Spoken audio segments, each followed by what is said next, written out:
Welcome back. It's great to have you with us. Republicans have said with some frequency that November's election gave President-elect Trump a mandate, but could their small House majority hamper that legislative agenda? Speaker Mike Johnson currently has a 5-seat majority. That does not account for several House Republicans who have been tapped for administration positions. Andrew Desiderio and Daniella Diaz join us now. Andrew is a senior congressional reporter at Punchbowl News. Daniella covers the same beat for Politico. So, Andrew, I'll start with you. Assess what Speaker Johnson and the House Republican leadership are walking into in the next Congress and how thin, historically, that margin is going to be.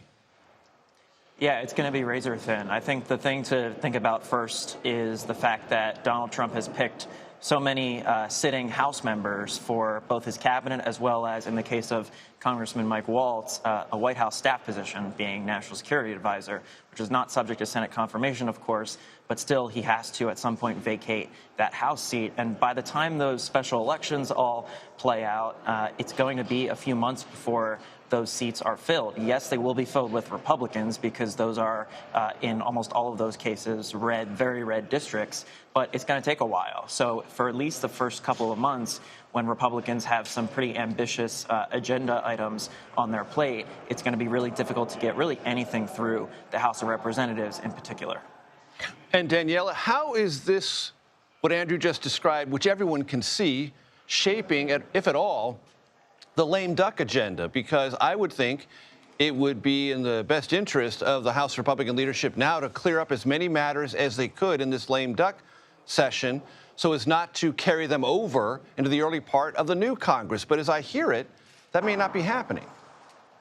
That's exactly correct. I mean, you'd think that Speaker Johnson would be putting legislation on the floor and trying to move things quickly, and that's just not the case. But remember, this is also a small majority. He really is dealing with just 2 seats, really, that he can play with right now. Next Congress, it'll be even less. So Speaker Johnson is aware that he really, really will have to work with all the factions of the conference to be able to move any legislation. And just adding to what Andrew excellently put, I believe there's going to be a lot of legislation moving early January, before January 20th, when those members are, appointed to their seats, whether they're confirmed or not. Mike Waltz, Stefanik. That is what we're going to expect from Speaker Mike Johnson, considering that he will have those seats filled at that moment. And after that, it's going to be really taxing for him to move any legislation. Right, so January 3rd to January 20th could be a very active period for the House Republican majority. I want to play you both some sound from a hearing on Capitol Hill today about continued U.S. Secret Service reckoning with the assassination attempt on then-candidate Trump's life in Butler, Pennsylvania, and this sort of explosive exchange between Pat Fallon, member of Congress, Republican from Texas, and the acting U.S. Secret Service Director, Ronald Rowe. Let's listen. Do not invoke 9/11 for political purposes. Oh, I'm not. I'm invoking this. You are, sir. Gentlemen, And you are out of line. I would like to ask him a question. I actually responded to Ground Zero. I was there going through the ashes of the World Trade Center. I was there at Fresh Kills. I'm not asking you that. I'm asking you, Congressman. were you the special agent in charge? To show respect You were not. for a Secret Service member that died on 9/11. That you're trying to be. Do not invoke 9/11 for political purposes. I'm not. So the laziest question that can be asked in Washington is, what do you make of that? But I will ask you both, were you surprised by the sort of depth and breadth of the venom in that exchange and how it sort of was a sidecar to the actual oversight questions of the hearing, which is what lessons have been learned and what remedies will be applied in the future? Andrew, I'll start with you.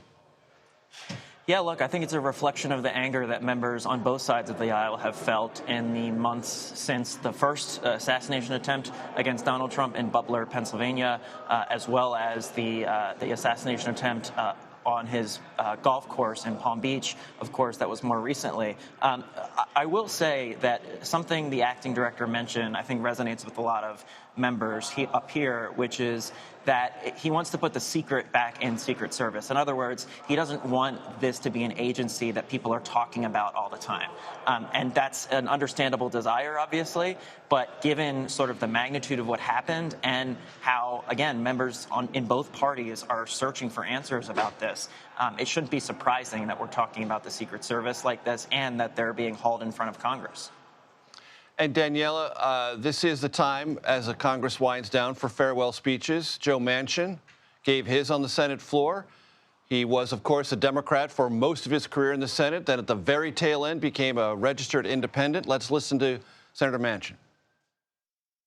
Each side could take a little step to find common ground, powerful things happen. But with the successes, I've seen more than my share of missed opportunities. Legislation that was overwhelmingly supported by the American public, bills that would have significantly improved the lives of millions of Americans, immigration reform, background checks for guns, balancing the budget. Too many opportunities to fix what's broken in America that has slipped right through our fingers. Daniella, the land of missed opportunities, I guess. He is really speaking, and so was Romney in his farewell speech, of just how they weren't able to really pass a lot of bipartisan work.